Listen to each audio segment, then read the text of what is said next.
నమస్తే, welcome to 9 TV Telangana news. ముందుగా headlines.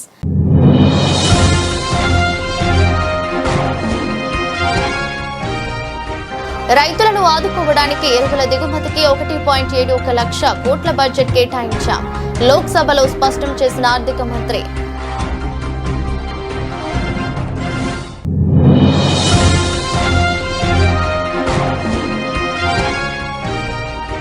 Congress Wayanad బాధితులకు హామీ ఇచ్చిన ఇళ్లను నిర్మించకుండా మోసం చేసింది. హస్తం పార్టీపై విరుచుకుపడ్డ సిపిఐ కేరళ కార్యదర్శి ఎంవి గోవిందన్.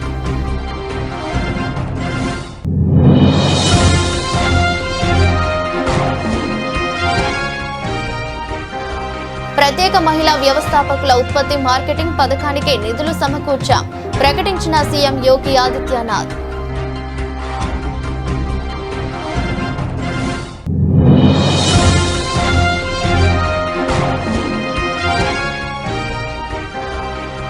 ఎప్స్టీన్ ఫైల్స్ పై రాహుల్ ఆరోపణలను ఖండించిన మంత్రి హర్దీప్ పురి. తాను ఎప్స్టీన్ ను 3-4 సార్లు కలిశానని అంగీకారం.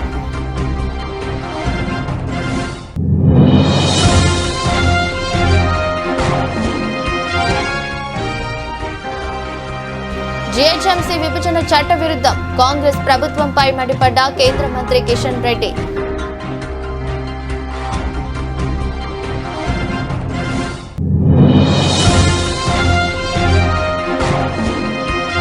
ప్రైవేట్ కంపెనీలకు భూముల కేటాయింపుపై శాసన మండలిలో వాడివేడి చర్చ. 5 కంపెనీలకు మాత్రమే 99 పైసలకు భూములు ఇచ్చామని స్పష్టం చేసిన మంత్రి లోకేష్.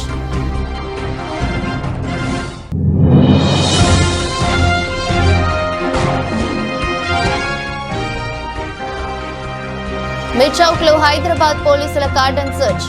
అక్రమ ఆయుధాలు మరియు మాదక ద్రవ్యాలను స్వాధీనం చేసుకున్న పోలీసులు.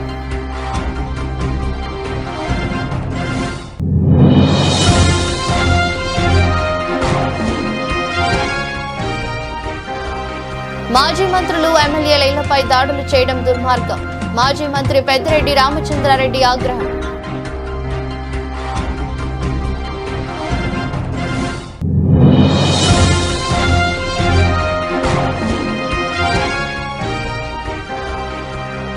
దాడి చేసిన జగ్గారెడ్డిని పోలీసులై బుజ్జగించడమేమిటి?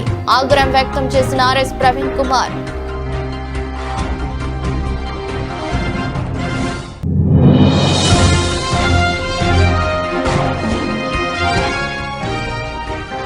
వాస్తవాలను పక్కన పెట్టి గవర్నర్ తో అసెంబ్లీలో అసత్యాలు చదివించారు.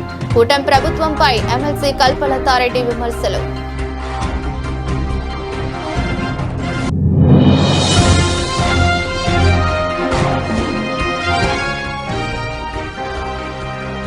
యూఫోరియాపై మహేష్ బాబు ప్రశంసలు. క్లైమాక్స్ అద్భుతమన్న సూపర్ స్టార్.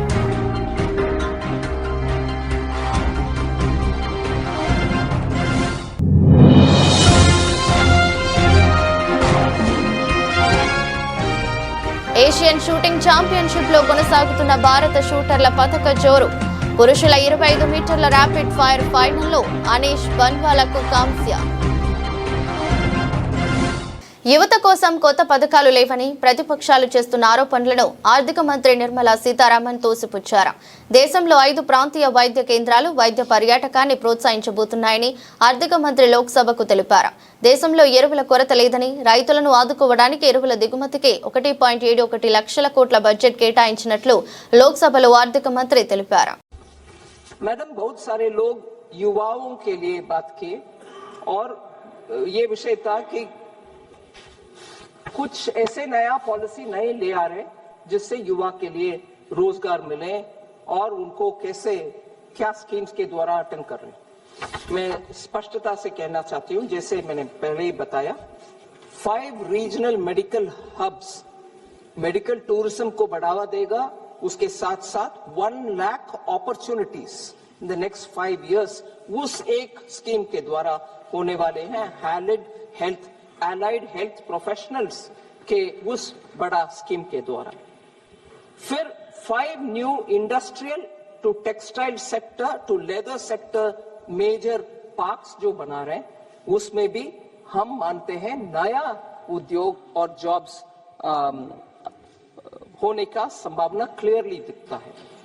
एल्डरली केयर के लिए हमारी केयर इकोसिस्टम को बढ़ावा देने के लिए 1.5 लाख केयर गिवर्स को हम तैयार कर रहे हैं इस साल विद स्किल्स जो कि वो wellness yoga and assistant Congress Wayanad కొండచర్య బాధితులకు హామీ ఇచ్చిన ఇళ్లను నిర్మించకుండా మోసం చేసిందని సిపిఐ కేరళ కార్యదర్శి ఎంవి గోవిందన్ ఆరోపించారు.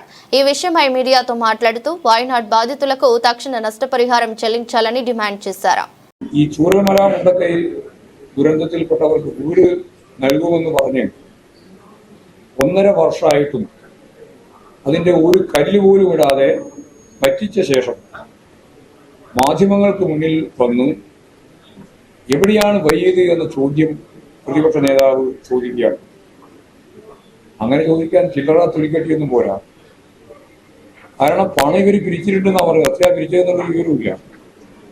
എത്ര കോടിയാണ് പിരിച്ചത് എന്നുള്ളതിനെ പറ്റി ഒരു വിവരമില്ല.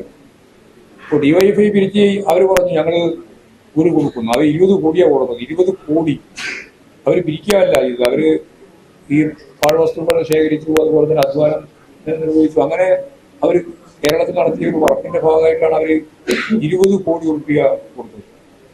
അപ്പോൾ 20 കോടി ഉറുപ്പിക എന്ന് പറയുന്നത് ഇന്നത്തെ പരിസ്ഥിതിയിൽ കണക്ക് കൂട്ടി നോക്കിയാൽ അവർ ആദ്യം തീരുമാനിച്ച് 25 കോടി കൊടുക്കുന്നതാണ്. അതിനേക്കാൾ എത്രയോ കൂടുതൽ വീട് കൊടുക്കാനുള്ള പണം അവർ ഗവൺമെന്റിന് കൊടുത്തിട്ടുണ്ട്. എന്നാൽ ഇവര് ഈ കോൺഗ്രസ്സുകാര് ഒരു സംഭാവനയും കൊടുക്കാൻ പാടില്ല, ഗവൺമെന്റിന്റെ ഭാഗമായിട്ടുള്ള ദുരിതാശ്വാസ നിധിയിലേക്ക് ഒരു പൈസയും കൊടുക്കാൻ പാടില്ല എന്ന് കോൺഗ്രസ് ജീവനക്കാര് അതിന്റെ ഓർഡർ കത്തിച്ചു. ഞങ്ങൾ നയാ പൈസ കൊടുക്കില്ല എന്ന് പറഞ്ഞു. അവസാനം അവർ പറഞ്ഞു ഞങ്ങൾ തന്നെ ഫണ്ട്. ఉత్తరప్రదేశ్ బడ్జెట్ 2026-27 రాష్ట్ర పురోగతికి ఉపయోగపడుతుందని ముఖ్యమంత్రి యోగి ఆదిత్యనాథ్ అన్నారు. ఈ విషయమై ఆయన మీడియాతో మాట్లాడుతూ తాము సెకండరీ స్థాయి నుండి ఆర్టిఫిషియల్ ఇంటెలిజెన్స్ ను ఉపయోగించడం ప్రారంభిస్తామని తెలిపారు. ఈ బడ్జెట్ లో డ్రీమ్ స్కిల్ ల్యాబ్ క్లస్టర్ కు కూడా నిధులు కేటాయించబడ్డాయని పేర్కొన్నారు. ఉత్తరప్రదేశ్ ప్రభుత్వం ప్రత్యేక మహిళా వ్యవస్థాపకుల ఉత్పత్తి మార్కెటింగ్ పథకానికి నిధులు సమకూర్చిందని సీఎం వెల్లడించారు. ఉత్తరప్రదేశ్ के युवाओं के लिए उन्हें डिजिटली सक्षम बनाने के लिए हम लोगों ने स्वामी विवेकानंद युवा सशक्तिकरण योजना के अंतर्गत जो चालू वर्ष में उनके लिए टैबलेट या स्मार्टफोन वितरण के कार्यक्रम के लिए धनराशि की व्यवस्था भी इस बजट में की है। और इसके साथ ही एमएसएमई सेक्टर में खासतौर पर जो पुराने कंबल कारखाने थे, उन कंबल कारखानों को आधुनिकीकरण करने की दिशा में, क्योंकि हर वर्ष हम लोगों को गरीबों को कंबल वितरण करने के लिए अतिरिक्त प्रावधान करने पड़ते हैं, उसके लिए भी हम लोगों ने इस बजट में इसका प्रस्ताव किया है। आईटी एंड इलेक्ट्रॉनिक्स सेक्टर के लिए विशेष, जिसमें उत्तर प्रदेश एआई मिशन की व्यवस्था, AI centre of excellence, India AI data labs की स्थापना, साइबर फ्रॉड को रोकने के लिए साइबर सिक्योरिटी ऑपरेशन सेंटर की स्थापना का भी विशेष प्रावधान इस बजट में हम लोगों ने यहां पर किया है। और जो मैंने पहले भी कहा है कि जो डाटा सेंटर की मांग को देखते हुए इसमें काफी बड़े विस्तार को आगे हमने इसका विस्तार किया है। प्रदेश में कई डाटा सेंटर की वर्तमान में స్థాపన हो रही है, लेकिन इनका అమెరికాలో సంచలనం సృష్టించిన జెఫ్రీ ఎప్స్టీన్ ఫైల్స్ విషయంలో కాంగ్రెస్ నేత రాహుల్ గాంధీ చేసిన ఆరోపణలపై కేంద్ర పెట్రోలియం శాఖ మంత్రి హర్దీప్ సింగ్ పూరి స్పందించారు. తాను ఎప్స్టీన్ ను కలిసిన మాట వాస్తవమేనని, అయితే అది కేవలం వృత్తిపరమైన సందర్భంలోనే జరిగిందని స్పష్టం చేశారు. ఎప్స్టీన్ పై ఉన్న లైంగిక ఆరోపణలతో తనకు ఎలాంటి సంబంధం లేదని అన్నారు. ఈ సమావేశాలకు ఎప్స్టీన్ పై వచ్చిన ఆరోపణలకు ఎటువంటి సంబంధం లేదని ఆయన నొక్కి చెప్పారు. రాహుల్ గాంధీ నిరాధార ఆరోపణలు చేయడం అలవాటుగా మార్చుకున్నారని, బాధ్యతాయుతమైన పదవిలో ఉండి ఇలా మాట్లాడటం సరికాదని విమర్శించారు. In 8 years there are 2 references or 1 email which I exchange, which is because they have introduced me, that is my contacts have introduced me to a man called Reid Hoffman. Reid Hoffman was the founder of LinkedIn. I don't know how many of you are on LinkedIn. I suspect many of you are on LinkedIn. So I meet Mr. Reid Hoffman of LinkedIn, And after the meeting with Reid Hoffman, I sent a message. Now, the Epstein files, the Yuva Neta should know, are about wrongdoing, criminal offenses. The Epstein files are about charges that he had an island where he used to take people to indulge their sexual fantasies, charges of pedophilia, and there are victims of this. Those victims have brought cases against the people in authority. My interaction has got nothing to do with that. My interaction, and this is the only substantive email, there are one or two others also I'll give you. This is dated 13th November 2014. It's a long email. Anybody wants a copy, it's available on the internet. The DOJ, Mr. Rahul Gandhi says, the Department of Justice has put out flights. अरे भाई दुनिया ने देख लिया, उसको analyze कर लिया. What am I telling Mr. Reid Hoffman on an email which is copied to Epstein? I'm saying, I am now convinced more than ever that India today presents a terrific opportunity for internet-based economic activity. Greater Hyderabad municipal కార్పొరేషన్ను 3 కార్పొరేషన్లుగా విభజించడం ఎన్నికల commission నియమాలను ఉల్లంఘించడమేనని కేంద్ర మంత్రి కిషన్ రెడ్డి అన్నారు. Municipal ప్రధాన కార్యాలయానికి దూరంగా ఉన్న ప్రాంతాలను కూడా కార్పొరేషన్లో కలపడంతో ఉపాధి హామీ పథకం వర్తించక ఆయా గ్రామాల పేద ప్రజలకు అన్యాయం జరుగుతోందని తెలిపారు. బుధవారం ఆయన బీజేపీ ప్రధాన కార్యాలయంలో మీడియాతో మాట్లాడారు. రాష్ట్ర ప్రభుత్వం ఎలాంటి సమగ్ర ప్రణాళిక లేకుండా, ఆర్థిక వనరుల సమీకరణ లేకుండా అనేక గ్రామాలను కొత్త కార్పొరేషన్లలో విలీనం చేసిందని విమర్శించారు. 2007లో ఏర్పడిన జీహెచ్ఎంసీ విస్తీర్ణం 650 కిలోమీటర్ల కాగా ఇప్పటికే 3 కార్పొరేషన్లు కలిపి 2053 చదరపు కిలోమీటర్లకు పెంచిన విస్తరణకు అనుగుణంగా మౌలిక వసతుల ప్రణాళిక లేదని మండిపడ్డారు. జీహెచ్ఎంసీ విభజనపై ఎవరి అభిప్రాయాలు తీసుకోకుండా ఏకపక్షంగా నిర్ణయం తీసుకున్నారని ఆరోపించారు. జనగణనకు సంబంధించి దేశవ్యాప్తంగా నోటిఫికేషన్ వచ్చిన తర్వాత రెవెన్యూ గ్రామాలు, వార్డుల విభజన చేయకూడదని తెలిపారు. నిబంధనలకు వ్యతిరేకంగా జీహెచ్ఎంసీ విభజన నోటిఫికేషన్ ఇచ్చారని విమర్శించారు. జీహెచ్ఎంసీతో పాటు మరో కొత్త 2 కార్పొరేషన్స్ హైదరాబాద్ చుట్టుపక్కల ఉన్నటువంటి ప్రాంతాలను కలిపి ఈరోజు 3 కార్పొరేషన్స్ గా నోటిఫికేషన్ ఇచ్చారు. మళ్ళీ గతంలో ఉన్నటువంటి జీహెచ్ఎంసీకి సంబంధించినటువంటి కొన్ని డివిజన్స్ ను విభజించి 3 కార్పొరేషన్స్ గా డివైడ్ చేయడం జరిగింది. ఒక డివిజను 1/2 స్క్వేర్ కిలోమీటర్ ఉంటే ఒక డివిజన్, ఒకటి 80 స్క్వేర్ కిలోమీటర్స్ ఉంది. 1/2 స్క్వేర్ కిలోమీటర్స్ నుంచి 80 స్క్వేర్ మీటర్స్ కు ఒక్కొక్క డివిజన్ తేడా. ఇంత సంబంధం లేకుండా డివిజన్స్ 300 డివిజన్స్ ఏర్పాటు చేసి దాన్ని మరి ఈరోజు విభజించడం జరిగింది. 650 స్క్వేర్ కిలోమీటర్స్ ఉన్నటువంటి జిహెచ్ఎంసి ఈ 3 కార్పొరేషన్స్ కలిపితే 2053 స్క్వేర్ కిలోమీటర్స్ గా పెంచడం జరిగింది. వాళ్ళు ఎంతసేపు ఈ కార్పొరేషన్స్ పెంచుకుందాము అనేటువంటి ఆలోచనే తప్ప కార్పొరేషన్ లో ఏ రకంగా మౌలిక వసతులు కలుపుతామనేటువంటి ప్లానింగ్ లేదు ఈ ప్రభుత్వం. ఇది కోర్ ఏరియాకి సంబంధించినటువంటి ప్రాంతాలలో ఈరోజు రోడ్లు పాడైపోయి డ్రైనేజ్ ఓవర్ఫ్లో అవుతుంది. వర్షం వస్తే కాలు తీసి కాలు పెట్టినటువంటి పరిస్థితుల్లో ఈరోజు కోర్ ఏరియా ఉంటే దాన్ని 650 స్క్వేర్ కిలోమీటర్స్ నుంచి తీసుకెళ్లి 2053 స్క్వేర్ కిలోమీటర్స్ గా మీరు మారిస్తే అర్థం పర్థం లేకుండా కనీసము 10 మందితో చర్చిద్దాము, ప్రజాభిప్రాయ సేకరణ చేద్దాము, ప్రజలకు మేలు జరిగే విధంగా చర్యలు తీసుకుందాము, కొద్దిగా చర్చించి చేస్తే బాగుండేది. కానీ అది కూడా చేయలేదు ఎక్కడ కూడా. ప్రైవేట్ కంపెనీలకు ఏపీ ప్రభుత్వం భూముల కేటాయింపుపై శాసన మండలిలో గురువారం చర్చ జరిగింది. ప్రైవేట్ కంపెనీలకు భూముల కేటాయింపుపై శాసన మండలిలో వేడి చర్చించారు. ఈ చర్చలో భాగంగా ఏపీ విద్యా, ఐటీ శాఖల మంత్రి నారా లోకేష్ మాట్లాడారు. 5 కంపెనీలకు మాత్రమే 99 పైసలకు భూములు ఇచ్చామని స్పష్టం చేశారు. ఆయా కంపెనీలకు భూములు ఇవ్వొద్దంటే ఎలా అని ప్రశ్నించారు. క్రెడిబిలిటీ కంపెనీలకే భూములు కేటాయించడం జరుగుతోందని తేల్చి చెప్పారు. ఎంఓయూలు కుదుర్చుకున్నాకే కంపెనీలకు భూములు ఇచ్చామని మంత్రి నారా లోకేష్ స్పష్టం చేశారు. ప్రశ్న ఐటీ ఎలక్ట్రానిక్స్ సంబంధించింది, అందుకే ఫస్ట్ తీసుకోమని కోరాను అధ్యక్ష. మొదటి ప్రశ్నకి సమాధానం అవునండి, వివరాలు ఎనెక్షర్ 1లో పెడతాం జరిగింది. రెండో ప్రశ్నకి సమాధానం అవునండి, వివరాలు ఎనెక్షర్ 1లో పెడతాం జరిగింది. మూడో ప్రశ్నకి సమాధానం అవునండి, వివరాలు ఎనెక్షర్ 2లో పెడతాం జరిగింది.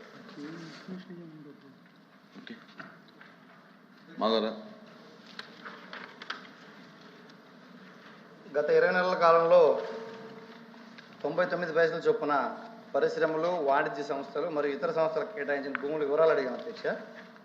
అవి ఇచ్చారు కానీ వాటి ధరలు ఇవ్వలేదు అధ్యక్ష. ఏ కంపెనీకి ఎన్ని ఎకరాలు ఇచ్చామనేది ఇచ్చారు కానీ వాటి ధరలు ఇవ్వలేదు. సంబంధించిన దానికి ప్రాతిపదిక ఏంటి అనేది కూడా అడిగాం అధ్యక్ష. మీరే చెప్పారు కదా 99 పైసలకి ఇచ్చారని. అదే అది కన్ఫర్మ్ చేయాలి కదా అధ్యక్ష. ధరలు లేవు దాంట్లో ఇచ్చిన ఆన్సర్లో. ఏ కంపెనీకి ఎన్ని ఎకరాలు ఇచ్చామని ఇచ్చారు, ఏ డేట్లు ఇచ్చామని ఇచ్చారు కానీ ఏ ధరకి ఏ కంపెనీకి ఇచ్చారు అనేది లేదు అధ్యక్ష. అది నిజం అబద్ధం కూడా ప్రజలకు తెలియాలి కదా అధ్యక్ష. 99 పైసలకి అన్ని కంపెనీలకు ఇచ్చారా, కొన్ని కంపెనీలకే ఇచ్చారా, ఏంటనే వివరాలు కావాలి కదా అధ్యక్ష. అది మూడో క్వశ్చన్ అధ్యక్ష. మూడోది వచ్చి కుదుర్చుకున్న అవగాహన ఒప్పందాల వివరాలు, పరిశ్రమల వారీగా భూ కేటాయింపు మరియు ధరల వివరాలు కూడా అడిగాం అధ్యక్ష. ఆ ధరల వివరాలు రాలేదు అధ్యక్ష. చెప్తేనే తర్వాత. ఓకే మిస్టర్ అధ్యక్ష మీరే చెప్పారు. హైదరాబాద్ పోలీసులు మిర్ చౌక్ లో గురువారం కార్డన్ సెర్చ్ నిర్వహించారు. ఇందులో భాగంగా 300కి పైగా ఇళ్లలో సోదాలు చేపట్టి అక్రమ ఆయుధాలు మరియు మాదక ద్రవ్యాలను స్వాధీనం చేసుకున్నారు. यहाँ पे चारमीनार जोन पुलिस की तरफ से रेन बाजार पुलिस स्टेशन लिमिट में गंगानगर नाला के पास में यहाँ पे ऑर्डनेंस सर्च ऑपरेशन किया गया। ये ऑर्डनेंस सर्च ऑपरेशन एसीपी मिर चौक श्याम सुंदर और एसएचओ रेन बाजार नेताजी के लीडरशिप में किया गया। इसके अंदर पुलिस की तरफ से 150+ पुलिस पर्सन यहाँ पे पार्टिसिपेट हुए और ये ऑर्डनेंस सर्च काफी एक सक्सेसफुल ऑर्डनेंस सर्च यहाँ पे हुआ। उसके अंदर ऑलमोस्ट 40+ टू व्हीलर्स जो without number plate, without proper documentation seize किए गए और साथ में 6 राउडी शूटर्स यहाँ पे पकड़े गए और उनके नाम है सैयद अली, हबीब, अयूब खान, जफर अली, अली हुसैन, सईदुद्दीन और इसके साथ में 2 और सस्पेक्ट शूटर्स को भी यहाँ पे पकड़ा गया। इसके अलावा यहाँ पे जो इलीगल चीजें चल रही थी, जैसे कि यहाँ पे इलीगल जो फिलिंग ऑफ गैस रहता है, ऐसे 3 इलीगल गैसेस भी पकड़े गए और साथ में यहाँ पे एक राउडी शूटर के घर में हमें 3 चाकू भी मिले, साथ में गांजा के कुछ पॉकेट्स भी मिले, एक हुक्का भी यहाँ पे मिला। एक अच्छा ऑर्डनेंस सर्च यहाँ पे किया गया। एक ऑर्डनेंस सर्च का जो मकसद था वो है कि सारे जो लोग हैं प्रॉपरली फैमिलीज की यहाँ पे सुरक्षा रखना। काफी ज्यादा लोग जो है हम देख रहे हैं कि रमजान के टाइम में भी बिहार यूपी से जो ट्रबल मॉन्गर है, जो चोर है, अपराधी है, वो हैदराबाद में आके చంద్రబాబు నేతృత్వంలోని కూటమి ప్రభుత్వ పాలనలో అరాచకం పతాక స్థాయికి చేరిందని మాజీ మంత్రి పెద్దిరెడ్డి రామచంద్రారెడ్డి ఆగ్రహం వ్యక్తం చేశారు. గుంటూరులో మాజీ మంత్రి అంబటి రాంబాబు నివాసానికి వెళ్లి ఆయన కుటుంబాన్ని పరామర్శించారు. అనంతరం మీడియాతో మాట్లాడుతూ కూటమి ప్రభుత్వ తీరుపై ఆగ్రహం వ్యక్తం చేశారు. వైఎస్ఆర్ కాంగ్రెస్ పార్టీకి చెందిన ఎమ్మెల్యేలు, మాజీ మంత్రులు, ఎంపీలే లక్ష్యంగా టీడీపీ శ్రేణులు దాడులకు తెగబడుతున్నాయని మండిపడ్డారు. సామ్యుడైన అంబటి రాంబాబు ఇంటిపై దాడి చేయడంతో పాటు బీసీ నేత మరో మాజీ మంత్రి జోగి రమేష్ ఇంటిపై పెట్రోల్ బాంబులతో దాడికి పాల్పడ్డాన్ని తీవ్రంగా ఆక్షేపించారు. 5 సంవత్సరాల్లో ఇలాంటి సంఘటనలు ఎక్కడ కూడా జరగలేదు. పుంకాలుగా శాసనసభ్యులు, మాజీ శాసనసభ్యులు, పార్లమెంట్ సభ్యులు, తుదకు మాజీ మంత్రుల మీద, ఇండ్ల మీద కూడా దాడి చేసే పరిస్థితి మనం చూస్తా ఉన్నాం. అంబటి రాంబాబు గారు ఏదైనా మాట మాట్లాడేవాడు తప్ప చాలా సౌమ్యుడు. మరి అతని మీద ఇంత దారుణంగా ఇక్కడ దాడి చేయడం, ఇంటినంతా కూడా మనం దృశ్యాలు చూసాం టీవీలో, అంతా కూడా చాలా హృదయ విదారకంగా ఉన్నాయి. మరి దీనికి జవాబు చెప్పే పరిస్థితి కూడా తెలుగుదేశం పార్టీ కానీ, జనసేన పార్టీ కానీ, బీజేపీ కానీ ఎవరు కూడా చెప్పే పరిస్థితి లేదు. మరి ఈ సంఘటన తర్వాత ఒక బీసీ నాయకుడు, మాజీ మంత్రి జోగి రమేష్ ఇంటి మీద కూడా పెట్రోల్ బాంబులతో దాడి చేయడం జరిగింది. మరి ఇవన్నీ చూస్తా ఉంటే ఈ కూటమి ప్రభుత్వం ఎక్కడికి పోతా ఉంది? వీళ్ళని నిజంగా రాజకీయాల్లో మళ్ళా తిరిగి మనుగడ సాగించాలని ఆలోచన చేస్తా ఉన్నారా లేదా? మరి రాష్ట్ర ప్రజలందరూ కూడా చూస్తూ ఉన్నారు. ఎట్టి పరిస్థితుల్లో ఇలాంటి తన మనిషిని గెంటేశాడన్న నింద మోపి సిఐఎస్ఐలు హోంగార్డులను దూషిస్తూ దాడికి దిగిన సంగారెడ్డి మాజీ ఎమ్మెల్యే జగ్గారెడ్డిని పోలీసు అధికారులు బుజ్జగించడం దుర్మార్గమని ఆర్ఎస్ ప్రవీణ్ కుమార్ మండిపడ్డారు. ఈ వ్యవహారం రేవంత్ రెడ్డి పాలనలో పోలీసులకు జరిగిన ఘోర అవమానమని పేర్కొన్నారు. పోలీసులపై దాడికి యత్నించిన జగ్గారెడ్డి ఘటనపై బుధవారం ఆయన ఎక్స్ వేదికగా స్పందించారు. కేసు నమోదు చేయకుండా జగ్గారెడ్డిని ప్రాధేయపడటం రాష్ట్రంలో అడుగంటిన పోలీసుల ఆత్మస్థైర్యాన్ని సూచిస్తున్నదని పేర్కొన్నారు. ఏ పాపం ఎరుగని సోషల్ సోషల్ మీడియా యాక్టివిస్టులపై చీటికి మాటికి చిల్లర కేసులు పెట్టి జైలుకు పంపించి సుప్రీంకోర్టులో కోట్లు ప్రజాధనం వృధా చేస్తున్న తెలంగాణ పోలీసులు తమపై దాడికి యత్నించిన జగ్గారెడ్డిపై చట్టరీత్యా చర్యలు తీసుకోకపోవడం శోచనీయమని పేర్కొన్నారు. ఈ ఘటనపై రాష్ట్ర డీజీపీ వేలాది మంది పోలీసులకు, హోంగార్డులకు ఏం సందేశం ఇస్తున్నారని ప్రశ్నించారు. తెలంగాణ ప్రజలకు నమస్కారం. ఈరోజు మున్సిపల్ ఎన్నికల సందర్భంగా సంగారెడ్డి పట్టణంలో సంగారెడ్డి మాజీ ఎమ్మెల్యే శ్రీ జగ్గారెడ్డి గారు చాలా నీచంగా జుగుప్సాకరమైన భాషలో పోలీసు శాఖను అవమానించారు. నిజంగా ఒక పోలీసు శాఖలో 26 సంవత్సరాలు పనిచేసిన ఒక అధికారిగా మాత్రమే కాకుండా మామూలు మనిషిగా కూడా ఆ భాష వింటుంటే చాలా బాధ అనిపించింది. రక్తం మరిగిపోయింది. నిజంగా జగ్గారెడ్డి గారు మీరు చాలా సీనియర్ రాజకీయ నాయకులు, ఎన్నో సంవత్సరాల నుంచి రాజకీయాల్లో ఉన్నారు. సంగారెడ్డికి ఎమ్మెల్యేగా పనిచేసింది. ఇప్పటికి కూడా కాంగ్రెస్ పార్టీలో యాక్టివ్గానే ఉంటున్నారు. మీ క్యాండిడేట్ను ముట్టుకుంటేనే మీరు సిఐని గాండుగాడు అంటున్నారు, నానా దుర్భాషలు ఆడుతున్నారు. ఇంకా హోంగార్డులను అయితే మీరు చాలా నీచంగా తిరుగుతూ ఉన్నారు. మీ అమ్మకు పుట్టినరా, నాయనకు పుట్టినరా, కొడుకులారా మీ సంగతి చూస్తా అని అంటున్నారు. అంటే యూనిఫామ్కి ఇచ్చే మర్యాద ఇదేనా? వీళ్ళు లేకపోతే మీరు నిజంగా తిరిగేవారా? మరి ఈ పోలీసులే లేకపోతే, వాళ్ళ బందోబస్తులే లేకపోతే మీ కాంగ్రెస్ వాళ్ళు తిరుగుతారు ఆ ఊర్లలో? మీ రేవంత్ రెడ్డి చేసిన మోసాలకు మీ కాంగ్రెస్ పార్టీ చేస్తున్నారు. వాస్తవాలను పక్కన పెట్టి గవర్నర్తో అసెంబ్లీలో అసత్యాలు చదివించారని ఎమ్మెల్సీ కల్పలతారెడ్డి విమర్శించారు. అసెంబ్లీ సమావేశాల్లో గవర్నర్ ప్రసంగాన్ని ఆమె తప్పుపట్టారు. సభలో గవర్నర్ ప్రసంగమంతా అసత్యాలేనని, అది ప్రజా వ్యతిరేక ప్రసంగమని అభిప్రాయపడ్డారు. రాష్ట్రంలో ప్రజలు నానా అవస్థలు పడుతున్నారని, ఉద్యోగులు, నిరుద్యోగులు, వాలంటీర్లు, అన్ని వర్గాల ప్రజలు రోడ్లపైకి వచ్చి ఆందోళన చేస్తున్నారని తెలిపారు. ప్రభుత్వం తెచ్చే ఒత్తిడి వల్ల ఉద్యోగులు ప్రాణాలను కోల్పోతున్నారని ఆరోపించారు. ఈ ప్రభుత్వం వచ్చి 19 నెలలు అయినా కూడా ఈరోజు ఈ గవర్నర్ గారి ప్రసంగంలో కూడా ఉద్యోగస్తులకు మేలు చేసిన పరిస్థితి ఎక్కడా కూడా కనిపించలేదు. ఈరోజు చూసుకుంటే 19 నెలల్లోనే 3.22 లక్షల కోట్లు అప్పులు చేసి ఈరోజు దాదాపుగా ఉద్యోగస్తులు కూడా ఇవ్వాల్సిన బకాయిలు 31 వేల కోట్ల అప్పులు ఉన్నాయి. ఆ బకాయిలు చెల్లించాల.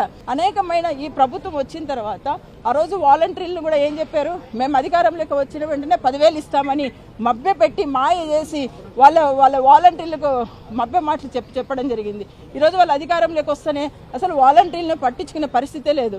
వాళ్ళతో సర్వీస్ చేయించుకున్నారు కానీ వాళ్ళని పట్టించుకునే పరిస్థితి లేదు. ఈరోజు 2,40,000 మంది వాలంటీర్లు రోడ్డున పడ్డారు. నిరుద్యోగ భృతి ఇస్తామని చెప్పాడు. 3,000 రూపాయలు నిరుద్యోగ భృతి అన్నారు.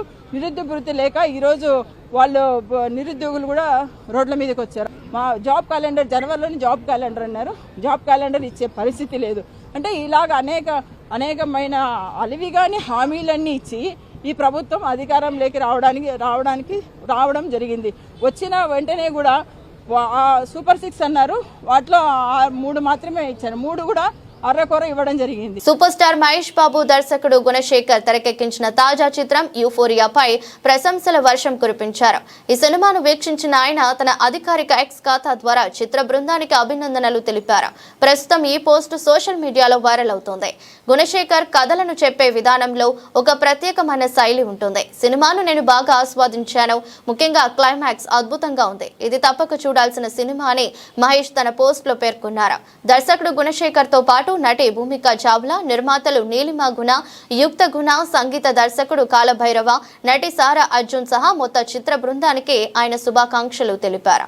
సామాజిక అంశాలతో కూడిన డ్రామా థ్రిల్లర్ గా యూఫోరియా తెరకెక్కింది. యువత ఎదుర్కొంటున్న డ్రగ్స్, నేరాలు, కుటుంబ సమస్యల వంటి సున్నితమైన అంశాలను ఈ చిత్రంలో చర్చించారు. భూమిక చావ్లా, సారా అర్జున్ ప్రధాన పాత్రలో నటించిన ఈ చిత్రం ఫిబ్రవరి 6న థియేటర్లలో విడుదలైంది. ప్రేక్షకుల నుంచి సినిమాకు మంచి స్పందన లభిస్తుంది.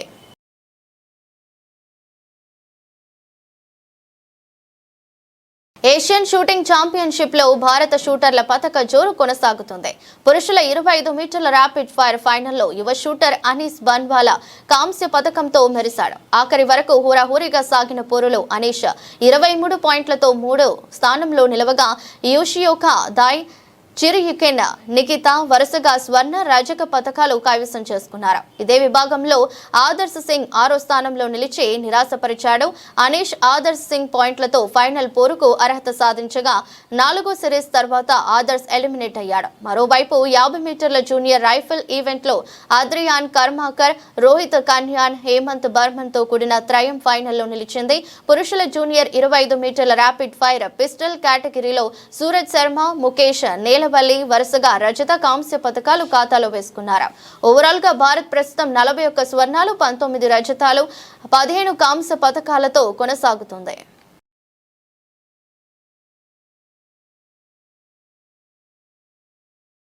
వార్తలు ముగించే ముందు మరోసారి హెడ్లైన్స్.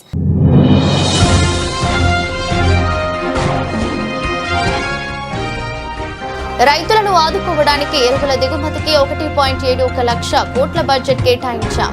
లోక్సభలో స్పష్టం చేసిన ఆర్థిక మంత్రి.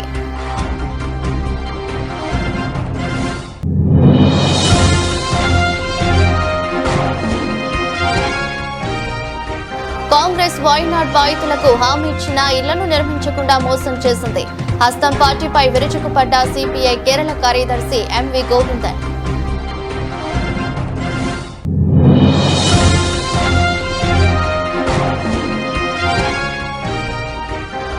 ప్రత్యేక మహిళా వ్యవస్థాపకుల ఉత్పత్తి మార్కెటింగ్ పథకానికి నిధులు సమకూర్చాం. ప్రకటించిన సీఎం యోగి ఆదిత్యనాథ్.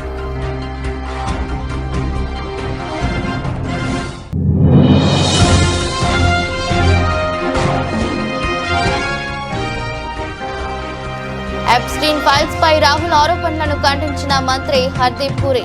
తాను ఎప్స్టీన్ ను 3-4 సార్లు కలిశానని అంగీకారం.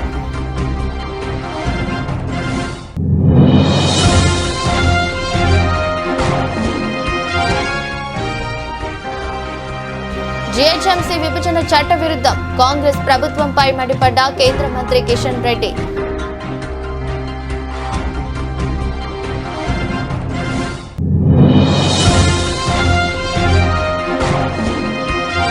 ప్రైవేట్ కంపెనీలకు భూముల కేటాయింపుపై శాసన మండలిలో వాడివేడి చర్చ.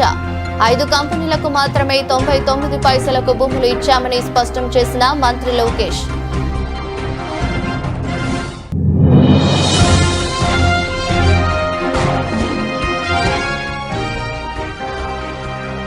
మిర్చౌక్ లో హైదరాబాద్ పోలీసుల కార్డన్ సర్చ్. అక్రమ ఆయుధాలు మరియు మాదక ద్రవ్యాలను స్వాధీనం చేసుకున్న పోలీసులు.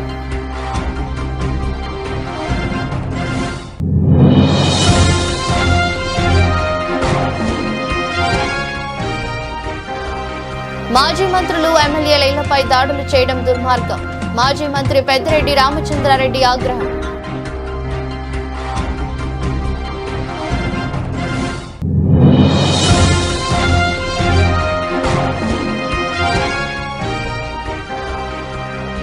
దాడి చేసిన జగ్గారెడ్డిని పోలీసులై బుజ్జగించడమేమిటి? ఆగ్రహం వ్యక్తం చేసిన ఆర్ఎస్ ప్రవీణ్ కుమార్.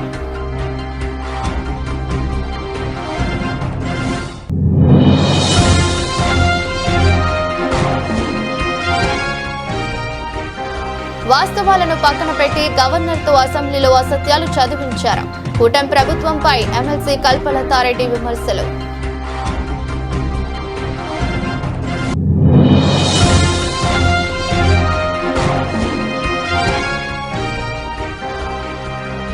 యూఫోరియాపై మహేష్ బాబు ప్రశంసలు. క్లైమాక్స్ అద్భుతమన్న సూపర్ స్టార్.